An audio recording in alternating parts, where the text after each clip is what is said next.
ओडिशा के मयूरभंज जिले की गहराई में घने जंगलों के बीच एक ऐसी रहस्यमयी शक्ति छिपी है जिसे आज भी साधक जीवंत देवी कहते हैं। यह स्थान है खिचिंग और यहाँ विराजमान है मां खिचकेश्वरी, जो देवी के उग्रतम रूपों में से एक मानी जाती हैं। यह मंदिर केवल ईंटों या पत्थरों से बना नहीं, बल्कि एक विशाल एकाश्म एक ही पत्थर से तराशकर बनाया गया है, जो स्वयं अपनी कहानी कहता है। कहा जाता है, जब आप इस मंदिर के समीप पहुंचते हैं तो सबसे पहले महसूस होता है हवा में एक विचित्र कंपन। जंगलों की निस्तब्धता के बीच पक्षियों की चहचहाहट भी मानो धीमी हो जाती है। लोग कहते हैं वहां पहुंचते ही शरीर में एक सिहरन दौड़ जाती है, क्योंकि वहां मां की उपस्थिति को केवल महसूस नहीं किया जाता, वह जीवंत रूप में विद्यमान है। मां खिचकेश्वरी का नाम ही रहस्य से भरा है। खिच शब्द संस्कृत के खिचक से बना माना जाता है, जिसका अर्थ है शक्ति का प्रचंड प्रवाह, और ईश्वरी का अर्थ है उस प्रवाह की अधिष्ठात्री देवी। अर्थात मां खिचकेश्वरी वह देवी हैं जो सृष्टि के भीतर की सुप्त शक्ति को जागृत करती हैं। पुराणों में उल्लेख है कि यह स्थान पहले खिचिंगपुरी के नाम से प्रसिद्ध था और यहाँ कभी शैव व शाक्त साधना का महान केंद्र हुआ करता था। यहाँ की भूमि पर महर्षि पराशर, अगस्त्य और भीम भक्त साधकों ने तप किया था। किंवदंती कहती है कि यहाँ का प्रत्येक पत्थर तंत्र शक्ति से स्पंदित है। अब बात करें उस रहस्य की जिससे मां खिचकेश्वरी की उत्पत्ति हुई। कथा सतयुग की मानी जाती है। कहा जाता है कि जब सती माता का शरीर भगवान विष्णु के सुदर्शन चक्र से खंडित होकर पृथ्वी पर गिरा, तो उनका एक भाग, मस्तक का अंश, ओडिशा की इस भूमि पर गिरा। देवी की वह चेतना इस स्थान पर विलीन होकर एक शिला में समा गई। शताब्दियों तक वह शिला जंगल में छिपी रही और उसी शिला से मां खिचकेश्वरी का रूप प्रकट हुआ। समय बीता, त्रेता युग आया। तब इस क्षेत्र में एक असुर खिचक का शासन था। वह अत्याचारी और दुष्ट था, जिसने अपने बल से साधकों की तपस्या नष्ट कर दी थी।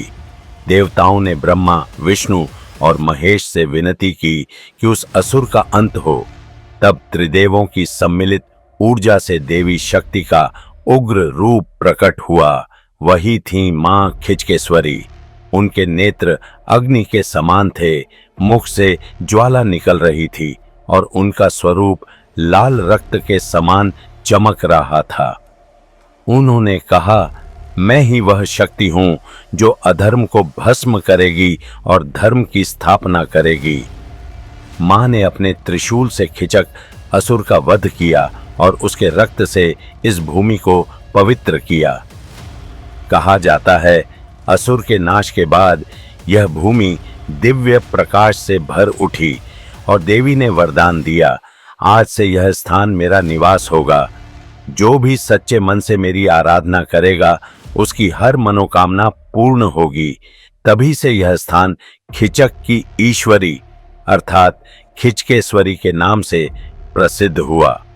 समय के साथ यह क्षेत्र तांत्रिक और शाक्त परंपराओं का प्रमुख केंद्र बन गया। गुप्तकाल और सोमवंशी राजाओं के समय यहाँ महाश्मकला, एकाश्मकला की अद्भुत परंपरा चली, जिसके अंतर्गत विशाल पत्थर को काटकर मंदिर का निर्माण किया जाता था। खिचकेश्वरी का मंदिर भी उसी कला का जीवंत उदाहरण है। एक ही पत्थर को तराशकर बिना किसी जोड़ या गारे के इस भव्य मंदिर की रचना की गई है। भक्त कहते हैं, मंदिर की दीवारें सांस लेती हैं। रात के समय जब चारों ओर सन्नाटा होता है, तब मंदिर के गर्भगृह से हल्की सी ध्वनि सुनाई देती है, मानो कोई जप हो रहा हो। कुछ साधकों ने कहा है कि उस ध्वनि में AUM ह्रीं खिचकेश्वर्य नमः की झंकार सुनाई देती है। यह मंदिर मां के उग्र रूप को समर्पित है। उनका स्वरूप यहाँ चतुर्भुज है। एक हाथ में खड्ग, दूसरे में असुर का सिर, तीसरे में त्रिशूल और चौथे में वर मुद्रा। उनका मुख रक्तवर्ण है और नेत्रों में अग्नि की ज्वाला। कहा जाता है जब कोई भक्त संकट में होता है तो रात के स्वप्न में मां खिचकेश्वरी का दर्शन उसी रूप में होता है, कभी एक तेजस्वी प्रकाश बनकर, कभी अग्नि की लपट बनकर। यह भी माना जाता है कि यहाँ की मिट्टी में अद्भुत शक्ति है। स्थानीय लोग मानते हैं जो व्यक्ति गंभीर रोग से पीड़ित हो वह मंदिर के प्रांगण में दीप जलाकर खिचकेश्वरी महामंत्र का जप करे तो रोग नष्ट हो जाता है। विज्ञान इसे अंधविश्वास कहता है, पर जिन्होंने अनुभव किया उनके लिए यह मां की सजीव कृपा है। ओडिशा के प्राचीन राजवंशों में खिचकेश्वरी की उपासना राज्य की रक्षा के लिए की जाती थी। खिचिंग के सोमवंशी राजा प्रतिदिन मां की आरती करते और युद्ध से पहले देवी का आशीर्वाद लेते। किंवदंती कहती है कि जब कोई राजा धर्म से भटकता तो देवी उसके स्वप्न में आकर चेतावनी देती। ऐसा ही हुआ राजा खड्गदेव के समय।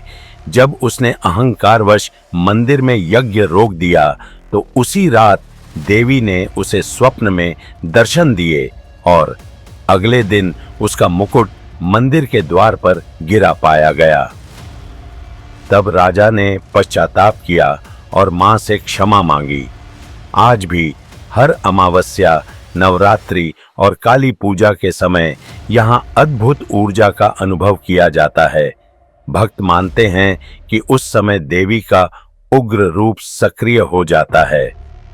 मंदिर के गर्भगृह में दीपक स्वयं टिमटिमाने लगता है और वातावरण में चंदन और धुएं की गंध फैल जाती है, बिना किसी मनुष्य के हस्तक्षेप के। यह माना जाता है कि यही वह समय होता है जब मां स्वयं अपनी शक्ति से धरती पर उतरती हैं।